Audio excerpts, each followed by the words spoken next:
కోవూరు తహసీల్దార్ కార్యాలయంలో మండల ఎంఆర్ఓ సుబ్బయ్య రాజకీయ పార్టీల బూత్ లెవెల్ ఏజెంట్లతో ఎస్ఐఆర్ అవగాహన సమావేశం నిర్వహించారు.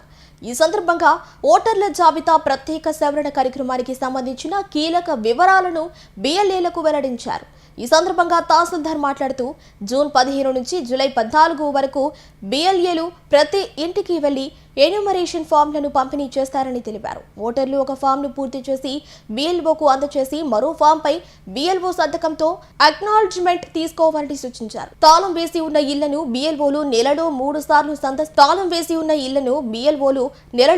సార్లు సందర్శిస్తారని చెప్పారు. మరణించిన తప్పుడు మరియు డూప్లికేట్ ఓటర్లను గుర్తించి జూలై 21న డ్రాఫ్ట్ ఓటర్ల జాబితా విడుదల చేస్తామని తెలిపారు. ఈరోజు కోవూరు తహసీల్దార్ కార్యాలయంలో ఎస్ఐఆర్ మీద గుర్తింపు పొందిన రాజకీయ పార్టీలకు సంబంధించిన బూత్ లెవెల్ ఏజెంట్లతోటి అవగాహన కార్యక్రమం ఏర్పాటు చేయడం జరిగింది.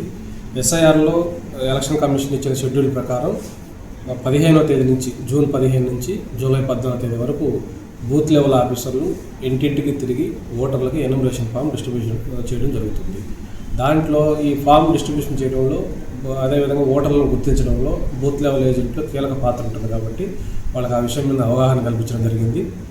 సో అదేవిధంగా ఓటర్లందరికీ కూడా తెలియజేయడం ఏంటంటే 15వ తేదీ నుంచి జూలై 14వ తేదీ వరకు ఈ ఎన్యూమరేషన్ ఫామ్స్ బిఎల్ఓలు ఇంటింటికి వచ్చి పంపిణీ చేస్తారు కాబట్టి ఓటర్లంతా కూడా మీరు ఎన్యూమరేషన్ ఫామ్స్ తీసుకొని ఒక ఫామ్ మీ దగ్గర ఉంచుకొని ఒక ఫామ్ తిరిగి మీరు సంతకం చేసి బిఎల్ఓకి ఇవ్వాల్సి వస్తుంది.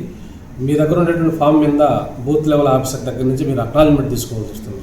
ఎందుకంటే మా ఎన్యూమరేషన్ ఫామ్ ముట్టినది అని బిఎల్ఓ దగ్గర నుంచి మీరు అక్నాలెడ్జ్మెంట్ తీసుకొని ఆ ఫామ్ మీ దగ్గర జాగ్రత్తగా పెట్టుకొని రెండవ ఫామ్ని మాత్రం బూత్ లెవెల్ ఆఫీసర్కి ఇవ్వాల్సి వస్తుంది.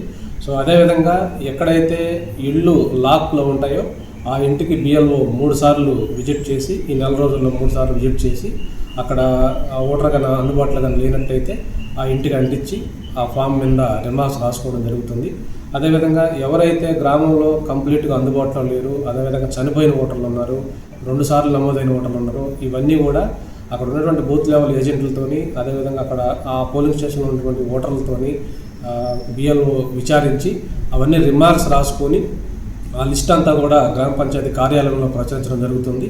సో ఎవరైతే ఎన్యూమరేషన్ ఫామ్ని ఫిలప్ చేసి బిఎల్ఓకి చేరవేస్తారో వాళ్ళ పేర్లన్నీ కూడా డ్రాఫ్ట్ ఓటర్ లిస్టులోకి ప్రచురించడం జరుగుతుంది. ఈ డ్రాఫ్ట్ ఓటర్ లిస్ట్ని 21/7 పబ్లికేషన్ చేయడం జరుగుతుంది. అప్పుడు ఆనాటికి 14/7 నాటికి ఎన్ని ఫామ్స్ అయితే బిఎల్ఓకి అందిస్తారో అన్ని ఫామ్స్ మాత్రమే డ్రాఫ్ట్ ఓటర్ లిస్టులోకి వస్తాయి. సో అదేవిధంగా ఏవైతే డ్రాఫ్ట్ ఓటర్ లిస్టులోకి రాలేదో ఎవరైనా ఓటరు పొరపాటున ఆ ఫామ్ బిఎల్ఓకి అందించలేకపోయినట్లయితే అటువంటి వాళ్ళకి కూడా అవకాశం ఉంది.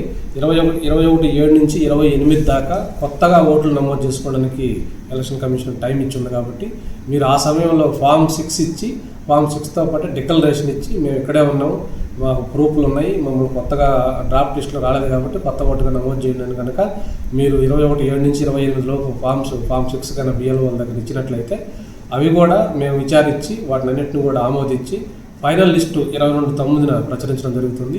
ఆ తేదీకి ఇవన్నీ కూడా అందులో చేర్చి మొత్తం టోటల్గా ఓటర్ లిస్ట్ని ఫైనల్ లిస్టు ప్రచురించడం జరుగుతుంది.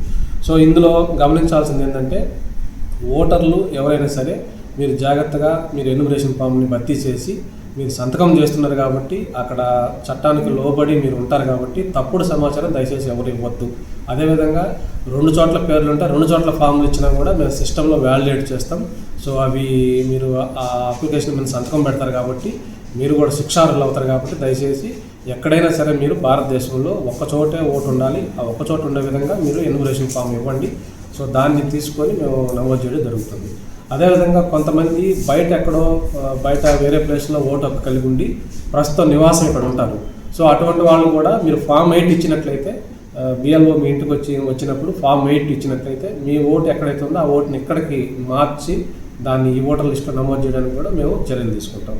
సో ఏదైనా సరే మీకు ఓటర్లకు కానీ ఎవరికైనా సరే ఈ ఎస్ఐఆర్ మీద ఏమైనా అనుమానాలు ఉంటే మాకు సూపర్వైజర్లు 8 మంది సూపర్వైజర్లు మేము నియమించున్నాం. అదేవిధంగా తహసీల్దార్గా నేను ఉన్నాను కాబట్టి ఏదైనా మీరు అనుమానాలు ఉంటే మీరు కాల్ చేసి ఆ అనుమానాలను మీరు నివృత్తి చేసుకోవచ్చు. అదేవిధంగా కలెక్టర్ గారి కార్యాలయంలో 1950తో కాల్ సెంటర్ ఏర్పాటు చేస్తున్నారు. మీరు ఆ కాల్ సెంటర్ కాల్ చేసి ఎస్ఐఆర్ మీద ఏదైనా మీరు అనుమానాలు ఉంటే నివృత్తి చేసుకోవచ్చు. సో ఎస్ఐఆర్ సక్రమంగా జరిగి ఓటర్ లిస్టు సరైన ఓటర్ లిస్టు తయారు చేసేందుకు ఓటర్లంతా కూడా సహకరించాలని, బిఎల్ఓలకి ఫీల్డ్లో సహకరించాలని కోరుకుంటున్నాను.